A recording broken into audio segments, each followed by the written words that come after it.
ഓരോ ഫോട്ടോസ് അവൾ മാറി മാറി നോക്കി. ഡോക്ടർ ഇങ്ങനെ ചെയ്യോ? ആരായിരിക്കും എനിക്ക് ഈ കത്തയച്ച്? എന്തോ അതെല്ലാം കാണുക അവിടെ കണ്ണുകൾ നിറഞ്ഞൊഴുകി. നന്ദ പെട്ടെന്ന് റൂമിലേക്ക് പോയി ഫോൺ എടുത്ത് അമ്മുവിന്റെ നമ്പർ ഡയൽ ചെയ്തു. അമ്മു, നീ വീട്ടിലുണ്ടോ?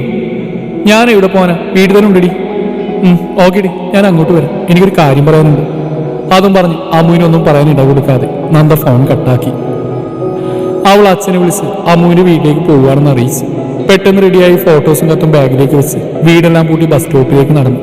ബസ് കയറി അമ്മുവിന്റെ വീട്ടിലേക്ക് പോയി. വീട്ടിലേക്ക് കയറിയതും ഹാളിലെ സെറ്റിലായിരുന്ന ടി വി കണ്ട് ചിപ്സ് കൊടുക്കുന്ന അമ്മുവിനെയാണ് നന്ദ കണ്ടത്. അമ്മു, നീ ഇത്ര പെട്ടെന്ന് വന്നോ? എന്താടി, എന്താ പറയാനുള്ളത്? നന്ദ ഷോൾ കൊണ്ട് അവിടെ മുഖം അമർത്തി തുടച്ച് അവിടേക്ക് ഇരുന്നു. അപ്പോഴാണ് അമ്മുവിന്റെ അമ്മ രാധ അവിടേക്ക് വന്നു.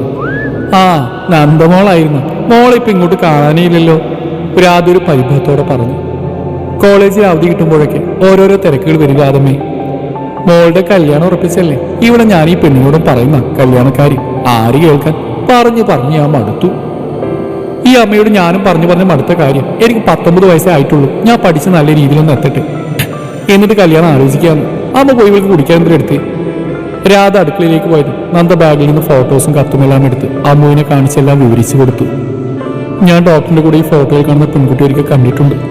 അതും പറഞ്ഞ് നന്ദ അന്ന് ഹോസ്പിറ്റലിൽ വെച്ചാണെന്ന സംഭവമെല്ലാം വിവരിച്ചു കൊടുത്തു.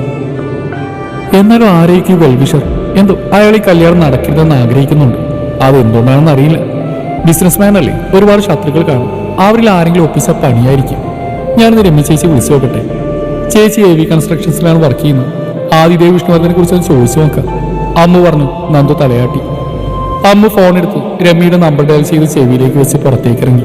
നന്ദ ടെൻഷനോടെ അവിടെ ഇരുന്നു. അപ്പോഴേക്ക് രാധ അവർക്കുള്ള ചായയുമായിട്ട് എത്തി. അമ്മയുടെ അവളൊരു കോളൊന്ന് പുറത്തേക്ക് ഇറങ്ങി. കല്യാണത്തിന്റെ ഡേറ്റ് എന്നാ മോളെ? ഒക്ടോബർ 25 കല്യാണം. Engagement October 20.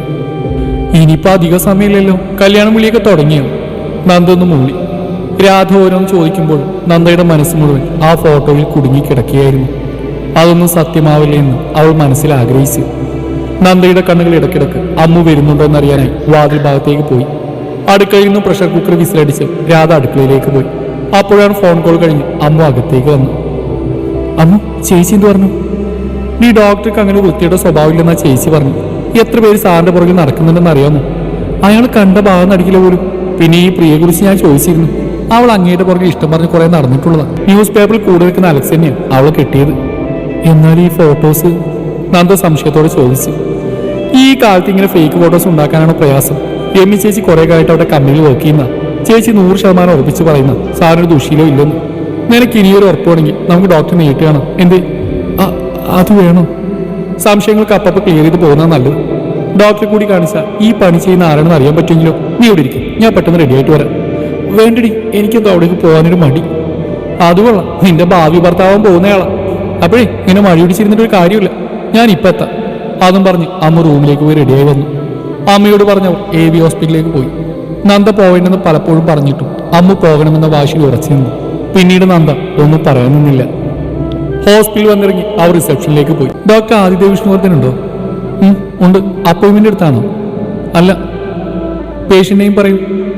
ഞങ്ങൾക്ക് അപ്പോയിന്റ്മെന്റ് ഒന്നും വേണ്ട, ദേവനന്ദ കാണാൻ വന്നേക്കുന്നു പറഞ്ഞാൽ മതി. ഡോക്ടർ കല്യാണം കഴിക്കാൻ പോകുന്ന കുട്ടിയാണിത്. നന്ദയെ ചൂണ്ടി അമ്മ പറഞ്ഞു. അത് കേട്ടത് റിസപ്ഷനിൽ ഇരുന്ന സ്റ്റാഫെല്ലാം നന്ദയെ അതിശയത്തോടെ നോക്കി. സോറി മാഡം, ഞങ്ങൾക്കറിയില്ലായിരുന്നു. എന്നെ മാഡം എന്നൊന്നും വിളിക്കണ്ട, ദേവനന്ദ വിളിച്ചാൽ മതി. അതിനവരൊന്ന് പുഞ്ചിരിച്ചു. സൂസി സിസ്റ്ററെ, റിസപ്ഷനിസ്റ്റ് അതുവഴി പോയ സിസ്റ്റർ വിളിച്ചു. അവർ അവിടേക്ക് എത്തി. ഇത് ദേവനന്ദ, ആദ്യ ഡോക്ടർ മാരേജ് ചെയ്യാൻ പോകുന്ന കുട്ടിയാണ്. ഇവർക്ക് ഡോക്ടറുടെ ക്യാബിൽ ഒന്ന് കാണിച്ചു കൊടുത്തേക്ക്. റിസപ്ഷനിസ്റ്റോട് താങ്ക്സ് പറഞ്ഞ് അമ്മു നന്ദ നേഴ്സിന്റെ കൂടെ പോയി. മേഡമോ? ഭയങ്കര ബഹുമാനമുള്ളൂടി, അമ്മു നന്ദയുടെ ചെവിയിലായി പറഞ്ഞു. അതിന് നന്ദ മറുപടിയൊന്നും നൽകിയില്ല. മോളിപ്പോ പഠിക്കുവാണോ? അതെ sister, BCom first year. Sister ചോദിച്ചു. നന്ദ മറുപടി നൽകി. മോള് ഭാഗ്യവതിയ, ആദ്യ ഡോക്ടറെ പോലെ നല്ലൊരു ചെക്കനെ കിട്ടിയില്ലേ? അതിന് നന്ദ ഒന്ന് പുഞ്ചിരിച്ചു. ദേ, ഇതാണ് ക്യാബ്. എങ്കിൽ ശരി മോളെ. അതും പറഞ്ഞ് സൂസി സിസ്റ്റർ പോയതും അമ്മു ഡോറിൽ നിന്ന് അകത്തേക്ക് പ്രവേശിക്കാൻ നേരമാണ്. അകത്തുനിന്ന് ഡോർ വന്ന് ഒരാൾ ഇറങ്ങിയത്. സഞ്ജയായിരുന്നു അത്. അമ്മു വീഴാനായി പോയതും പെട്ടെന്ന് അയാൾ അവിടെ ഇടുപ്പിലൂടെ ചേർത്ത് പിടിച്ചു. അമ്മു പേടിച്ച് കണ്ണുകൾ മുറുകെ അടച്ച് അയാളുടെ ഷർട്ടിൽ മുറുകെ പിടിച്ചു. അമ്മു കണ്ണു തുറന്നു തന്റെ മുഖത്തേക്ക് ഉറ്റുനോക്കിയേക്കുന്ന പീലി നിറഞ്ഞ കുഞ്ഞി കണ്ണുകളാണ് കണ്ടത്. അവൾ ആ കണ്ണുകളിൽ നിമിഷം കുടുങ്ങിപ്പോയി. അയാളുടെ വിളിയിൽ ബോധം വന്ന അമ്മു സോറി പറഞ്ഞ് പെട്ടെന്ന് മാറി നിന്നു. അയാളെന്തോ പറയാൻ വന്നപ്പോഴാണ് എല്ലാം കണ്ടുകൊണ്ട് മുന്നിലായി നിന്ന് നന്ദയെ ശ്രദ്ധിച്ച്. നന്ദയോ? മോളെന്തെവിടെ? അത് ഡോക്ടറെ കാണാൻ. ആര്? ആദിയെയോ? നന്ദൊന്ന് മൂളി. അവനെന്തോ അർജന്റ് കേസ് വന്നെന്നും പറഞ്ഞ് ഇപ്പൊ ഓപ്പറേഷൻ തിയേറ്ററിലേക്ക് പോയതേ ഉള്ളൂ. അത് കഴിയാൻ കുറച്ച് സമയമെടുക്കും. എങ്കിൽ പിന്നെ കണ്ടോളാം. എന്തെങ്കിലും അത്യാവശ്യ കാര്യമാണോ? അല്ല സാർ. സാറോ? ചേട്ടൻ ഇനി അങ്ങനെ വേണം വിളിക്കാം കേട്ടല്ലോ, സഞ്ജയ് പറഞ്ഞു. നന്ദൊന്ന് മൂളി. പെട്ടെന്ന് തന്നെ അവർ അവനോട് യാത്ര ചോദിച്ചു പോയി. ഡോക്ടറുടെ കാര്യമായിട്ട് വന്നാൽ മതിയായിരുന്നു. നിനക്ക് എന്താ പണി ഇത്ര ധൃതി? വേണ്ടടി, ഡോക്ടർ അങ്ങനെ ചെയ്യില്ലെന്ന് എൻ്റെ മനസ്സിപ്പോൾ പറയുന്നു. അതെന്താ നിനക്കിപ്പോൾ പെട്ടെന്നൊരു ഉൾവിളി വന്നു? ആ നെയ്സൊക്കെ പറഞ്ഞു കേട്ടില്ലേ നല്ല ചെക്കനാണെന്ന്? ഓ ഓ അങ്ങനെ ദേഷ്യം വന്ന അസുരാണെന്നാ രമി ചേച്ചി പറഞ്ഞ്. നീ ഒന്ന് സൂക്ഷിച്ചോ. മണിക്കൂറുകൾ നീണ്ട ഓപ്പറേഷൻ കഴിഞ്ഞ് ആദ്യ ക്യാബിനിലേക്ക് കയറി. സൈഡിലേക്ക് കിടന്ന ഫോണിൽ നോക്കി. അപ്പോഴാണ് സഞ്ജയുടെ മിസ് കോൾ കണ്ടത്. അവൻ സഞ്ജയെ തിരിച്ചു വിളിച്ചു. ദാ ഓപ്പറേഷൻ കഴിഞ്ഞോ? ഫോൺ എടുത്തുകൊണ്ട് സഞ്ജയ് ചോദിച്ചു. കഴിഞ്ഞു, സക്സസ് ആയിരുന്നു. അതെനിക്കറിയില്ല മോനെ, നിന്നെ അന്വേഷിച്ചേ നന്ദ വന്നിരുന്നു. ദേവയോ? ഇവിടെയോ? നീ ഓപ്പറേഷൻ തിയേറ്ററിലാണെന്ന് പറഞ്ഞ് പെട്ടെന്ന് തിരിച്ചുപോയി. അതിന് ആദ്യമൊന്നും മൂടി ഫോൺ വെച്ച് ഗാലറി ഓപ്പൺ ചെയ്ത് ദേവയുടെ ഒരു ഫോട്ടോയിലേക്ക് മിഴികൾ നട്ടു. ഒരു കാരണമില്ലാതെ എൻ്റെ പെണ്ണിവിടേക്ക് വരില്ലല്ലോ. എന്തു പറ്റി എൻ്റെ പെണ്ണിന്? ഫോട്ടോയിൽ കാണുന്ന അവരുടെ മുഖത്ത് തലോടി അവൻ ചോദിച്ചു. ആദ്യം നന്ദയുടെ നമ്പർ ഡയൽ ചെയ്ത് ചെവിയിലേക്ക് വെച്ച് കസേരയിലേക്ക് ചാഞ്ഞിരുന്നു, കണ്ണുകൾ അടച്ച്. ഹലോ. മറുവശത്തു നിന്ന് നന്ദയുടെ ശബ്ദം കേട്ടത് തന്റെ മനസ്സിലൊരു കുളിർമഴ പെയ്ത പോലെ ആദിക്ക് തോന്നി. ഞാൻ ആദിദേവ. ആ ശബ്ദം തന്റെ കാതിലേക്ക് പതിഞ്ഞു. നന്ദയുടെ നെഞ്ചിരിപ്പ് കൂടി. Hello, can you hear me? നന്ദയുടെ ശബ്ദം ഒന്ന് കേൾക്കാൻ ഞാൻ ആദ്യം ചോദിച്ചു. ആ കേൾക്കാം. എന്തെടുക്കുമായിരുന്നു? പഠിത്താണോ? അതിന് നന്ദയൊന്നും മുങ്ങി. എന്തായെന്ന് അന്വേഷിച്ച് ഹോസ്പിറ്റലിലേക്ക് വന്നു. അത്യാവശ്യമല്ലോ ഉണ്ടായിരുന്നു എന്ന് മറുപടി എടുക്കുന്ന നന്ദ ആലോചിച്ചു. ആ മനുഷ്യനെ താൻ ഒരു നിമിഷത്തേക്കെങ്കിലും തെറ്റിദ്ധരിച്ചെന്ന് പറഞ്ഞാൽ ആ മനസ്സ് വേദനിക്കില്ലേ? അതുവഴി പോയപ്പോൾ കയറിയതാ. കള്ളം പറഞ്ഞാലുള്ള ശിക്ഷ എന്തായിരിക്കും അറിയാമോ? ഡോക്ടർക്ക് മനസ്സിലായി കാണും ഞാൻ കള്ളം പറഞ്ഞാണെന്ന്. നന്ദ മനസ്സിലായി ആലോചിച്ചു.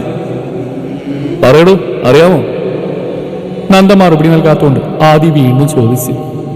ഞാൻ കള്ളൊന്നും പറഞ്ഞിട്ടില്ല, നന്ദ പെട്ടെന്ന് പറഞ്ഞു.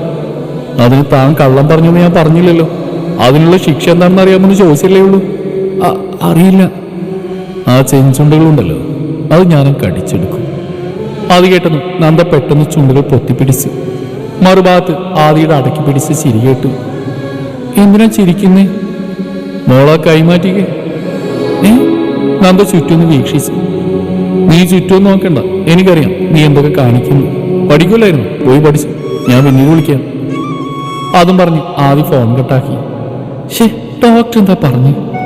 അവൾ കണ്ണുകൾ മുറുകെ അടച്ച് ഒരു ദീർഘശ്വാസം എടുത്ത് പഠിക്കാനിരുന്നു. പിന്നീട് അവൾക്ക് പഠിത്തത്തിൽ കോൺസെൻട്രേറ്റ് ചെയ്യാൻ കഴിഞ്ഞില്ല. ഫോൺ എടുത്ത് ഒരു സോങ് പ്ലേ ചെയ്ത് കണ്ണടച്ച് കസേരയിലേക്ക് ചാഞ്ഞിരുന്നു. ഫോൺ കട്ടാക്കിയതും ആദി ഗാലറിയിലുള്ള നന്ദയുടെ ഫോട്ടോയിലേക്ക് മിഴികൾ നട്ട് ചെയറിലേക്ക് ചാഞ്ഞിരുന്ന് കണ്ണുകൾ അടച്ചു. അവളുടെ നിഷ്കളങ്ക മുഖം മനസ്സിലേക്ക് ആവാഹിച്ചു. ആരെയും മയക്കുന്ന ഒരു നറുപുൻസിരി അവന്റെ ചുണ്ടുകളിൽ വിരിഞ്ഞു. രാത്രിയിൽ ഭക്ഷണമൊക്കെ കഴിച്ചു കഴിഞ്ഞ് അടുക്കളയിലെ ജോലിയിലേക്ക് റൂമിലേക്ക് പോകാൻ നേരമാണ് നന്ദയുടെ ഫോൺ റിങ് ചെയ്തത്. പരിചയമില്ലാത്ത നമ്പർ ഉണ്ടതും അവിടെ നെറ്റിയെന്ന് ചുളിഞ്ഞു. ഹലോ മോളെ, ഞാൻ ആദിയുടെ അമ്മയാ. നന്ദ ഫോൺ എടുത്തു. മറുവശത്ത് മറുപടി എത്തി. എന്താ മേഡം? എന്ത് വിളിക്കുമെന്നറിയാതെ കുഴങ്ങിയ നന്ദ പെട്ടെന്ന് പറഞ്ഞു. മേഡമോ? അമ്മ അങ്ങനെ വേണം വിളിക്കാൻ, കേട്ടല്ലോ. ഇല്ലെങ്കിൽ ആ ചെവി ഞാൻ പൊന്നാക്കും. ഇനി മുതൽ ഞാൻ ആദിയുടെ മാത്രമല്ല, നിന്റെ കൂടെ അമ്മയാ. പെട്ടെന്ന് നന്ദയുടെ കണ്ണുകൾ ഹാളിലെ ചുമരിൽ തൂക്കിയിട്ടേക്കുന്ന അവളുടെ അമ്മയുടെ ഫോട്ടോയിലേക്ക് പോയി. അവളുടെ കണ്ണുകൾ നിറഞ്ഞു. ജനിച്ച അന്ന് മുതൽ അമ്മായി എന്ന് വിളിക്കാൻ ആരുമില്ലായിരുന്നു. ആ സ്നേഹച്ചൂടും കരുതലും വാത്സല്യം അനുഭവിക്കാൻ കൊതിച്ച ഭാര്യമുണ്ടായിരുന്നു. കൂട്ടുകാരെല്ലാം അമ്മയെക്കുറിച്ച് വാചാലയാവുമ്പോൾ താൻ മൗനം പാലിക്കുന്ന ഹൃദയത്തിലൊരു നോവ് പടർത്തുമായിരുന്നു. അച്ഛൻ്റെ സ്നേഹത്തിലും വാത്സല്യത്തിലും ആ നോവിൻ്റെ തോത് കുറഞ്ഞിരുന്നു. അമ്മയെ ചോദിക്കുമ്പോഴൊക്കെ ദൂരെ ആകാശത്തിലേക്ക് നോക്കി ഒരു നക്ഷത്രത്തെ കാണിച്ചു തരുമായിരുന്നു അച്ഛൻ. പിന്നീട് വളർന്നപ്പോൾ മനസ്സിലായി അച്ഛനാണ് തനിക്ക് എല്ലാമെന്ന്. ഇപ്പോൾ അമ്മായി എന്ന അവകാശത്തോടെ വിളിക്കാൻ ഒരാൾ. നന്ദമോളെ, അവിടെ ഇല്ലേ? പിന്നെയും ഫോണിൽ കൂടി വൈഷ്ണവിയുടെ ശബ്ദം ഉയർന്നു. ഉണ്ടമ്മേ. ഇടറിയ ശബ്ദത്തോടെ തൻ്റെ കരച്ചിലടക്കി നന്ദ പറഞ്ഞു. മോൾക്ക് നാളെ ഒന്ന് ലീവ് എടുക്കാൻ പറ്റുമോ? എന്തിനാ അമ്മേ? നമുക്ക് നാളെ പോയി എൻഗേജ്മെൻറ്റിനും മാരേജിനും റിസപ്ഷനും വേണ്ട ഡ്രസ്സൊക്കെ എടുക്കായിരുന്നു. അത് അച്ഛനോട് ചോദിച്ചിട്ട് പറയാം. അച്ഛൻ അവിടെ ഉണ്ടെങ്കിൽ ഫോൺ കൊടുത്താൽ മതി. വൈഷ്ണവി പറഞ്ഞു. നന്ദ ഹാളിൽ നിന്ന് ടി വി കണ്ടുകൊണ്ടിരിക്കുന്ന മോഹൻ്റെ കയ്യിൽ ഫോൺ നൽകി. ആരാ മോളെ? ഡോക്ടറുടെ അമ്മയാ. അയാൾ ഫോൺ വാങ്ങി സംസാരിച്ചു. വൈഷ്ണവി അവളുടെ കാര്യങ്ങളെല്ലാം പറഞ്ഞ് ഫോൺ കട്ട് ചെയ്തു. നാളെ മോൾ അവരുടെ കൂടെ പോയിട്ട് വാ. അമ്മ മോളെ കൂടെ കൂട്ടിക്കോ. അതും പറഞ്ഞ് മോഹൻ എഴുന്നേറ്റ് റൂമിലേക്ക് പോയി. പേഴ്സ് എടുത്ത് കൊണ്ടുവന്ന് കുറച്ച് ക്യാഷ് എടുത്ത് നന്ദയെ ഏൽപ്പിച്ചു. ഇത് തികയോന്നറിയില്ല.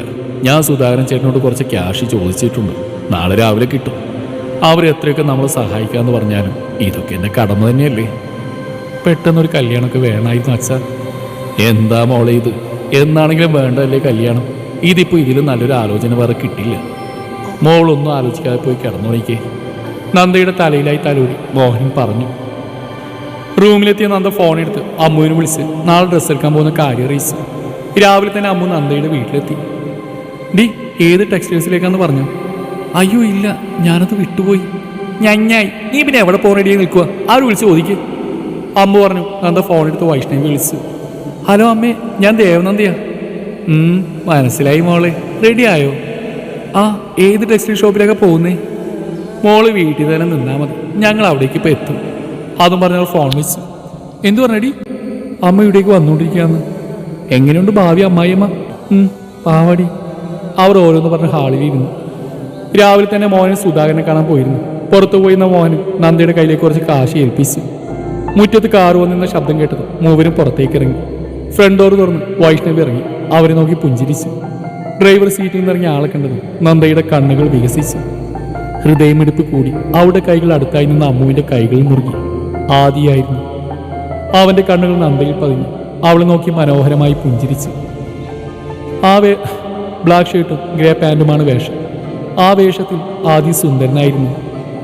എന്തൊരു ലുക്കാണിടിങ്ങിയിരിക്കും, അമ്മു നന്ദയുടെ ചെവിയിലായി പറഞ്ഞു. നന്ദ ഇമശിമാതെ അവനിൽ തന്നെ മിഴികൾ നട്ടിരുന്ന് പോയി. മോനും ഉണ്ടായിരുന്നോ? മോഹനൊരു പുഞ്ചിരിയോടെ ചോദിച്ചു. ആ സർ, ഇന്ന് ഹാഫ് ഡേ ലീവ് എടുത്തു. എങ്കിൽ ഇറങ്ങാൻ മോളെ, ആദിക്ക് പർച്ചേസിങ് കഴിഞ്ഞ് ഹോസ്പിറ്റലിൽ പോകാനുള്ളതാ, വൈഷ്ണവി പറഞ്ഞു. നന്ദ തലയാട്ടി. അച്ഛനോട് പറഞ്ഞവർ ഇറങ്ങി. വൈഷ്ണവി നന്ദയെ പിടിച്ച് ഫ്രണ്ട് സീറ്റിലേക്കായി ഇരുത്തി. അവർ ബാക്ക് സീറ്റിലേക്ക് ഇരുന്നു. കൂടെ തന്നെ അമ്മു.